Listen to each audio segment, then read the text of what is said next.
Welcome. My name is Janda Raker, and I'm the worship associate this morning and part of the team that is working to live stream this service to you wherever you may be. We are an inclusive congregation that welcomes you as you are, inclusive of all your identities, complexities, and situations. We welcome your whole self, even if it isn't fully assembled, because we recognize that we are all a work in progress and that we are all in this together. The service is being posted on our YouTube and Facebook pages so that folks can watch it again later. Feel free to share it with your friends. Love is the doctrine of this church. The quest for truth is its sacrament, and service is its prayer.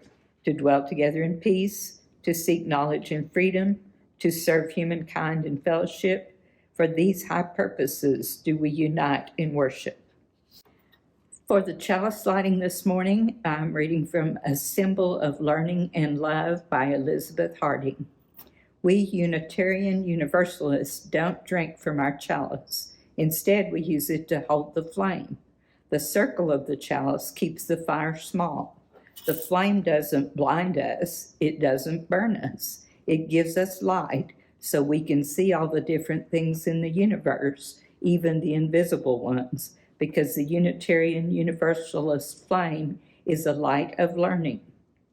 The flaming chalice is a symbol of learning and of love. It's our symbol, the symbol of Unitarian Universalism.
Now I'll share a story for all ages. This comes from Shel Silverstein's book, A Light in the Attic. Many of you know Shel Silverstein. He's a hoot. Let's see what we can learn from him today. Do you like pirates? I have a story today about a pirate. It's kind of creepy looking. Okay, here's the pirate. Oh, the blithery, blathery pirate. His name, I believe, is Claude. His manner is sullen and irate, and his humor is vulgar and broad. He has often been known to imprison his friends in the hold, dark and dank, or lash them up high on the mizzen, or force them to stroll down a plank. He will selfishly ask you to dig up some barrels of ill-gotten gold, and if you so much as just hiccup, he'll leave you to fill up the hole. He may cast you adrift in a rowboat. He has no reaction to tears, or put you ashore without no boat on an island and leave you for years. He's a rotter, a wretch, and a sinner. He's foul as a fellow can be. But if you invite him to dinner, oh, please sit him next to me. So, what do we know about this pirate, and why is he like this? Do you remember his name? It was in the second line. His name is Claude. Why do you think the speaker wants to sit next to him at dinner? Well, he wouldn't be boring. Why do you think he's so mean? Maybe he's sad because he doesn't have friends who care for him. Maybe he's mad because no one pays attention to him. Maybe he's afraid because he doesn't have a family who loves him. Do you think he really does all those terrible things? What if someone was being mean and just told those things about him, but they weren't even true?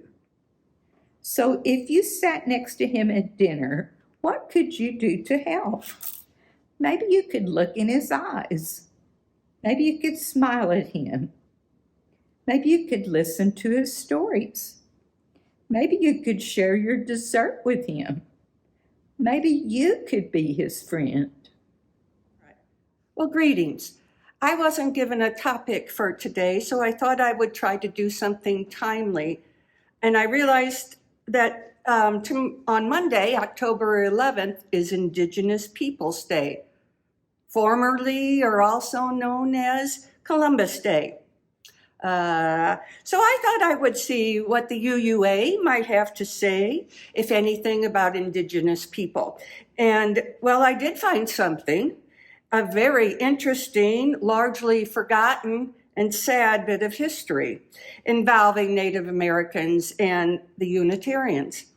Those of you that have been around for a while might have heard this story before, but since the lessons of history bear repeating, I offer you this following condensation of an article that appeared in UU World Winter 2009, reporting on some research done by a Unitarian minister and a fellow Unitarian. So here's the story. In 1870, President Ulysses S. Grant invited Protestant denominations to take over the management of American Indian reservations and agencies. His hope was that this move would cut down on reported government corruption while simultaneously helping to civilize the Indians. The American Unitarian Association accepted charge of a Colorado reservation occupied by various Ute tribes, constituting about 8,000 people. 4 Unitarian ministers were assigned to work with the Utes on this reservation. Their primary mission was, quote, to maintain a strict, honest administration of government affairs and to meet the Indians in a humane Christian spirit, saving them from trickery, robbery, intemperance, and other vices of frontier life, and to present to them the better phases of Christian civilization. The Unitarians were largely failures in their efforts to bring the Utes into the dominant culture. Their actions were well-intentioned, but ultimately unwelcomed and unproductive. They didn't begin to understand the culture or the people they were dealing with. A succession of agents failed, both in terms of government policy at the time and by participating in what we see in hindsight as cultural imperialism. But the serious trouble really began in 1878 when one of these agents was replaced by Nathan Meeker, who was not a Unitarian. Meeker came with a utopian vision of turning the Indians into farmers, despite documented evidence of poor farming conditions in the area. The Utes tolerated Meeker for a while, but tensions eventually erupted and the military was called in. There was a battle, a number of people died on both sides, and Meeker was massacred. In response, Congress passed the Ute Removal Act, which in 1881 forcibly relocated the Utes to an eastern Utah reservation far from the land in which they had felt spiritually connected. During the opening worship service of the 2009 General Assembly, UUA President William Sinkford offered a formal apology to the Utes on behalf of the association for past crimes against their people. We participated, however ineptly, in a process that stole your land and forced a foreign way of life on you, he said. We ask for your forgiveness and we promise to stand with you as you chart your way forward. Members of the Ute tribe attended the service. They accepted Sinkford's apology and offered a prayer in the Ute language. And although I don't have the content of that prayer, I found the following Ute prayer online, which is timely in its own way. And so, in honor of Indigenous Peoples Day, treat the earth well. It was not given to you by your parents. It was loaned to you by your children. We do not inherit the earth from our ancestors. We borrow it from our children. The meditation for today is called Blessed Are We by Andrea Hawkins Camper. Blessed are we who gather with open hearts together in this space today. Blessed are we, the chalice lighters of resistance, justice, love, and faith. Blessed are we, the heretics, the outcasts, the walkers of our own way. Blessed are we, the border crossers, the refugees, the immigrants, the poor, the wanderers who are not lost. Blessed are we, the transgressors, the trespassers, the passers-by, the cause takers, the defiant, the compliant. Blessed are we, the hand extenders, the sign makers, the protesters, the protectors. Blessed are we, the trans women, the trans men, the non-binary, the cisgender, the multigender, the no gender. Blessed are we, the friend, the stranger, the lonely, the hidden, the visible, the authentic. Blessed are we who rise in solidarity. Blessed are we who cannot. Blessed are we who do not. Blessed are we, for this is our beloved community, and this is who we are. Our speaker this morning is Reverend Chuck Fisher. He's a retired Disciples of Christ minister, has had churches in San Angelo and Abilene, and he currently is in charge of the Chalice Abbey here in Amarillo, where we have many of our great gatherings, and we really appreciate him. Reverend Fisher. Stories. We have a family picture of my sister, Pam. It's a picture of a soaking wet 3-year-old girl crying in frustration and anger. We were at a park. There was a fish pond, lilies, moss, and bright gold-colored fish swimming around. Fascinated with the fish, Pam leaned over to get a better look and fell in. Our dad heard her cries, ran over and pulled her out. Now, the pond was only waist deep even for a 3-year-old, so there really wasn't any danger. Mom took Pam's picture, and we all thought it was funny. All of us except Pam, that is. And that's what happened. Or that's the story I tell. Pam told another story.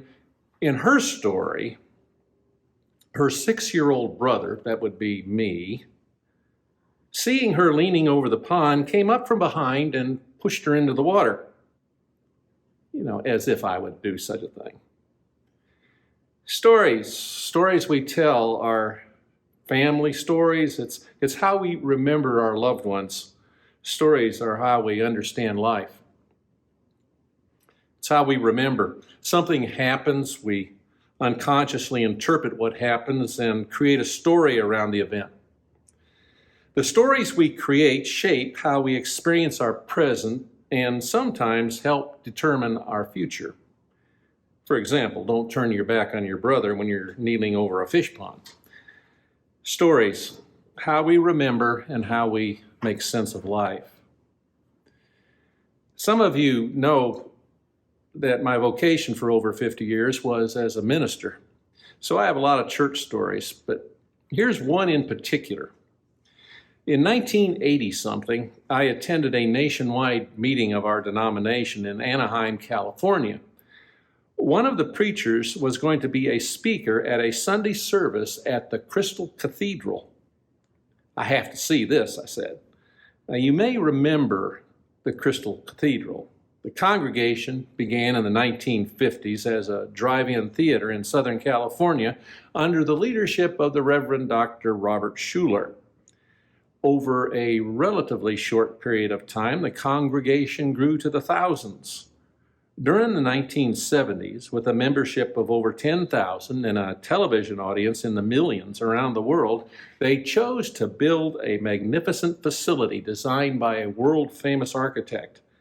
It was constructed entirely of glass. It is spectacular. Seats over 2,700 people. Has one of the world's largest organs. At the service I attended, well, it was something to see. It began with the minister proclaiming, "This is the day the Lord has made. Let us rejoice and be glad in it." And this organ thundered, and fountains that ran down the aisles spewed forth water. And then two enormous, at least 50-foot tall doors opened to the outside. It was awesome. It was. In 2015, the congregation went bankrupt. In 2017, the cathedral building was sold to the Roman Catholic Diocese of Southern California. It takes a lot of money to keep a church like that going. Well, what does that have to do with you? Well, the story came to mind as I was thinking about what to talk about today. What would be helpful and hopeful for your congregation to hear in this time of transition? It's common in times of transition to tell stories, to remember. And I think it's likely that you have been, in one form or another, talking about what comes next for our congregation. You remember how it was. Now come the questions, how will it be? What's next? You've likely seen the commercial for insurance. The concluding line is, "We know a few things because we've seen a few things."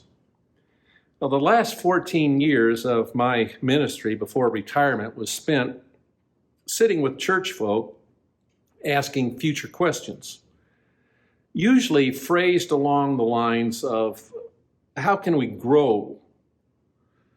Although some use the phrase, how can we keep the doors open? But most decided that's not what we're really concerned about. The purpose of a congregation is to do more than just exist. Another asking was, what can we do to bring people in? We always hovered around that one for a while. Ideas would be tossed around. Sometimes they were quite clever, but I have to say that in my experience, what results from asking, what can we do to bring people in? The result of that is something like this. The great Jewish philosopher Myron Cohen told this tale.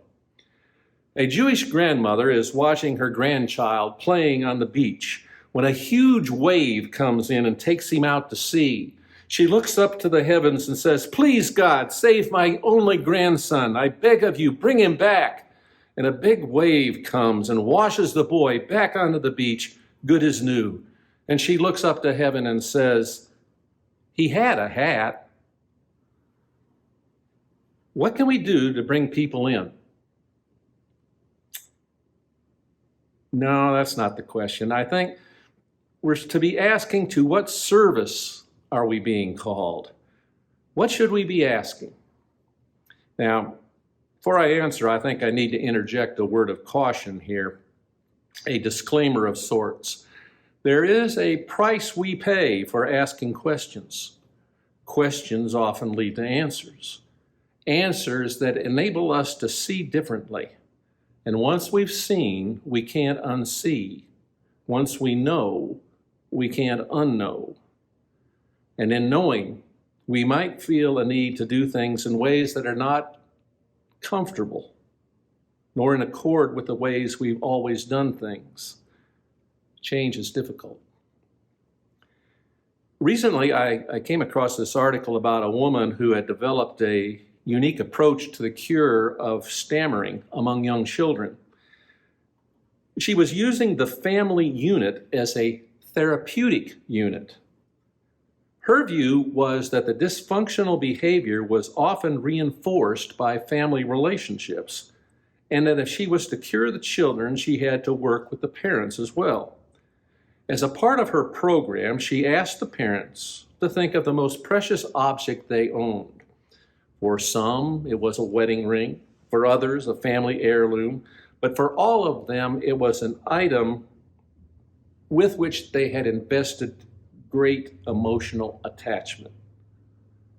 She told them then to imagine losing it and asked them to describe their responses. They varied from panic and shock to deep sadness and bewilderment and bereavement. And then she said, "Now you know what it's like for your child to lose its stammer." It was a moment of utter bewilderment. Until then, the parents had all assumed that their child wanted to be able to speak normally. Their stammer impeded the child's social life. It made things difficult at school or among friends. It was a dysfunction. What the therapist wanted the parents to understand is that a dysfunction can sometimes be less fearful than the change itself. We get used to our disabilities and build them into our relationships. They become familiar, a part of our world, integral to our self-image, and the hardest thing can be to let go. Change, even for the better, can be disorienting, threatening, traumatic. So you have that. However, my observation is that you're not afraid of change. So what do I suggest? Let me share with you an insight that came to me during my 50 plus years of ministry. It comes from officiating at funerals. A funeral can be difficult, trying to comfort a family in the midst of grief. It isn't always easy, but I did find it can be instructive. In preparing a eulogy, my goal is to paint a portrait of the deceased. Sometimes I knew the person well, other times not so well, sometimes not even at all.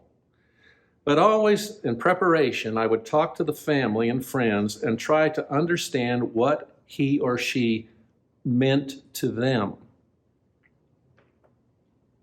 Always, almost always, they talk of similar things. The person who had died had been a good husband, a good wife. He had been a loyal friend, ready to help people when help was needed. I don't remember, not once, I don't remember anyone ever mentioning what the deceased earned or bought or what kind of car they drove or what kind of house they lived in. It's my sense that the people most mourned were not super rich, nor what we typically think of as successful. They were people who helped make the lives of others better. They were kind. You could rely on them. They were responsible. They gave time as well as money to charities. They were part of the community, sharing griefs and celebrations. As I experienced this pattern repeating itself, it gradually came to me that I was being educated in what makes for a life well lived. A life well lived is a life that blesses others. To what are you being called? As it is for an individual, so I believe it is for a fellowship. What makes for the life of the Amarillo Unitarians to be well lived? I don't think it's about keeping the doors open or what's going to attract people or put butts in the seat. I do think it's about why you, this particular community, exists. Why are you here in Amarillo, Texas? I don't think it's an accident. I think you are here for a reason, and that reason has to do with being a blessing to this community. So, as I see it, here's the simple, it's simple for me to say at least, the simple question that is before you. Going forward, how can we best bless our community with who we are and with what we have? At this time in our service, we recognize the joys and concerns of the community. We've celebrated yesterday the birthday of one of our wonderful favorite members, Minnie Venable, had a birthday, and many of us got to share with her our joys for having her in our lives. And I would like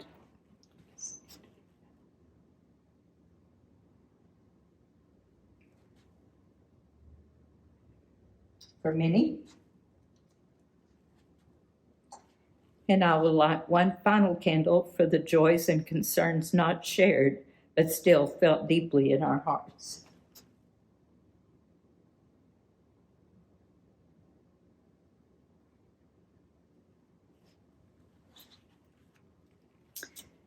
Usually at this time in our service, the congregation makes its financial offering.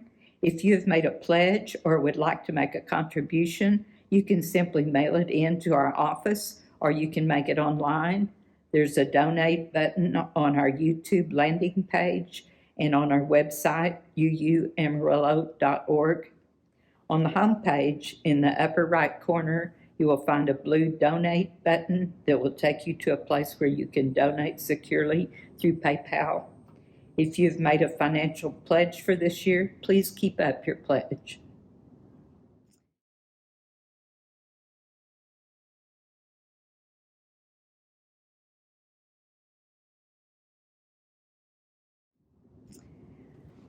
While we're not meeting in person, some groups are still meeting. The Nothing Much Buddhist group will continue to meet on Mondays at 7:30 p.m. using Zoom. Please check their Facebook group for more information. And on Sunday mornings at 10 a.m., the Knowledge Seekers group meets at the fellowship. Masks and social distancing are required. I will extinguish the chalice. There's a saying for that from Cynthia Landrum called, "Be true, be well, be loving." We leave this gathered community, but we don't leave our connection. Our concerns, our care for each other, our service to each other, to the world, and to our faith continues. Until we are together again, friends, be strong, be well, be true, be loving.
May the fellowship of this hour touch and move our lives until we come again together.